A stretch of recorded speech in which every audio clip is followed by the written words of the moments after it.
আসসালামু আলাইকুম ওয়া রাহমাতুল্লাহি ওয়া বারাকাতুহু। নাহমাদুহু ওয়া নুসাল্লি আলা রাসূলিহিল কারীম, আম্মা বা'দ। আল্লাহর কাছে প্রার্থনা করা মুমিনের বৈশিষ্ট্য।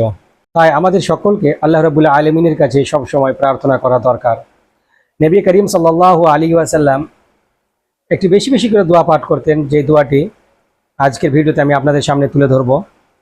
দুনিয়া ও আখিরাতের কল্যাণের দোয়া। দোয়াটি হলো রব্বানা আতিনা ফিদ দুনিয়া হাসানাহ ওয়া ফিল আখিরাতি হাসানাহ ওয়া কিনা আযাবান নার। উচ্চারণ রব্বানা আতিনা ফিদ দুনিয়া হাসানাহ ওয়া ফিল আখিরাতি হাসানাহ ওয়া কিনা আযাবান নার। এর অর্থ হলো, হে আমাদের পালনকর্তা, আমাদের দুনিয়াতে কল্যাণ দান করুন এবং আখিরাতেও কল্যাণ দান করুন এবং জাহান্নামের আযাব থেকে আমাদেরকে মুক্তি দিন।